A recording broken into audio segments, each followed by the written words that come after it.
Hello everyone. Today we're going to take a look at a watch from Kickstarter. Before we get to that, we'll do a quick wrist check and see that I am wearing a Seiko Recraft. I actually really like this piece. I dig the kind of vintage vibe to it, and the fact that you can find one. I think I got this one around $110, might have been $120. Not a bad buy. If you like this style, look them up. You can find them. I think they're pretty cool. So today we're going to take a look at a watch that a subscriber, new friend, watch enthusiast, I don't know, actually sent me to take a look at.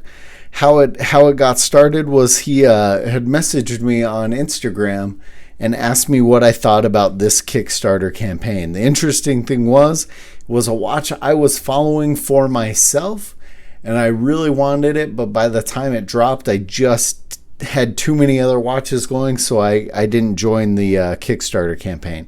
He did, and then asked if I wanted to review it, and decided to send it to me, which I think is super, super cool.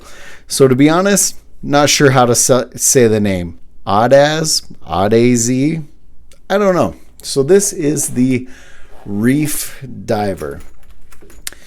I have kind of a limited experience with Kickstarter, and I have a few watches right now on order through them, and to be honest, the waiting is a weird nightmare because you just want it. I mean, you see these pieces out there and you want them, so it's hard to wait for these to show up. This one is the sunray gray on that dial there. This one obviously is all stainless. We got a little bit of brushed and polished throughout the watch. We do have a logoed crown, and we do have logo on buckle. So this watch currently, now that it's off of Kickstarter, retails at $680.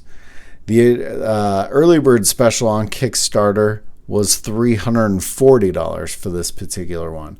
There was another version that you could have got with the NH35 movement. This one actually has a ETA-2824 movement.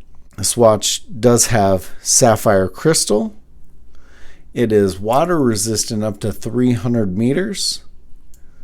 It does have a helium escape valve right there, and it has a unidirectional rotating bezel, and the bezel actually feels really good. It has a nice click to it.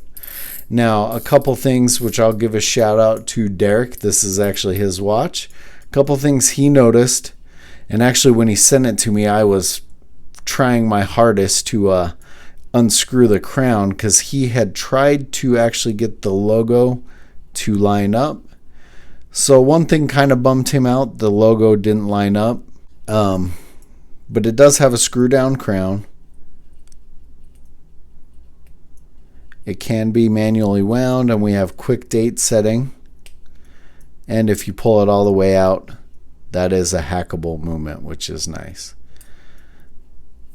The ETA-2824 is a 25 joule movement, and it beats at 28,800 vibrations per hour, which you can see it has a really pretty nice sweep to that second hand there. And I do like the color combo they went with. I like the blue. I like that sunray gray. When I was looking at this watch, I was actually looking at the blue version originally for myself. Now let me pull off my Seiko. As I throw it on the ground. Good thing there's carpet down there. I will say the safety clasp is really stiff. I'm sure it'll be a little bit easier over time. I did not size this watch. It's not mine, so I'm not gonna size it to myself. But that's how it looks on my roughly 7-inch wrist. I would guess that I would need to remove 4, maybe 5 links out of this one. So if you're got a bigger wrist, this one will work very well for you. Something kind of cool, they did also send in send a silicone strap with it. It does have normal spring bars in it. Would have been nice to see quick release spring bars on the bracelet and on the silicone strap, just for easier changing. It does have their name on the buckle. That's just the warranty card there and instructions. Now, since I've had it here at the house, I've noticed a couple other things that I like and a couple things that I don't like, and I'm wondering if Derek noticed it before he sent it to me.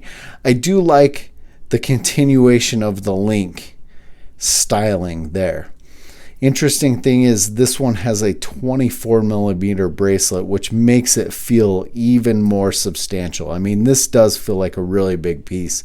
And I've said a few times, 45 millimeter is really kind of my max. This one does have super luminova, so we'll take a look at the lume.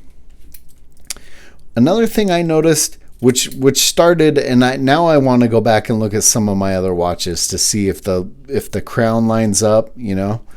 But one other thing I noticed was the case back itself not lining, you know, not being a straight up and down. So you'd almost think the diver there would be boop, you know, straight up and down. Not that that's a huge deal, but it's just one of those little kind of details that take it from being a nice watch to a really nice watch, in my opinion. It does have, you know, solid links, end links, which is nice. Another thing Derek pointed out was he wished, you know, this was the upgraded version. Instead of the Seiko movement, this has that ETA 2824. There's nothing there saying Swiss movement or, you know, any of that.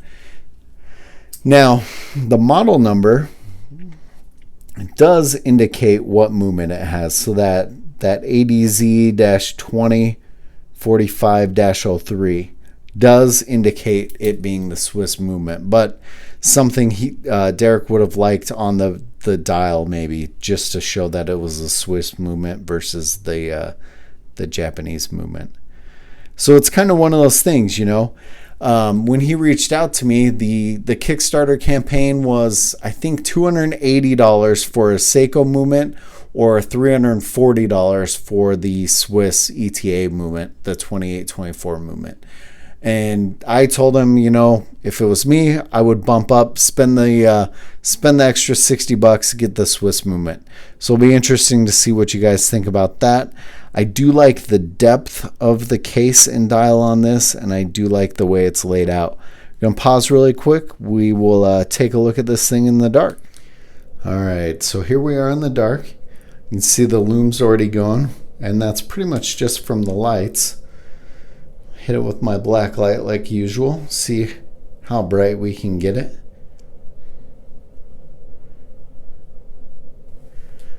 Actually, pretty solid lume. I do like that the bezel has lume on it as well. That 12 o'clock marker. Really cool. All right, so back in the light. Would love to get your guys' thoughts on this one below. So definitely comment. Let me and Derek know what you guys think in the comments below. I will say one thing that I thought was a little bit of a letdown is the case itself. I mean, it sounds stupid, but when you're buying a little bit nicer watch, you want something a little more than this. And I think Derek felt the same when we had gone back and forth. It just seems like, you know, I've had some diver style watches in the probably $100 range that had this style case. So it's nothing spectacular. I think you would hope for a little bit more. Other than that, I actually really like the piece. I think overall, it was a good deal. It is weird. From what I've seen with Kickstarter, it seems like, you know, it does seem like the early bird specials or the early on specials are pretty much what you would want to pay for a watch. So Derek got this one for $340, and it's currently on their site off of Kickstarter now for $680. To be honest, I don't think I would pay the $680, but I think if I would have paid the $340, I would be really happy. It's a nice piece. It's very substantial. If you got bigger wrists, I think you would love this thing, and there's plenty of room for a bigger wristed guy with that bracelet. Overall, I think it's a great piece, and I think Derek, once he sizes it to himself, will be super happy. So I'm glad he was able to send it to me so I could check it out, and I would love to hear your guys' thoughts on this one. Let me know in the comments below. As always, guys, thanks for watching.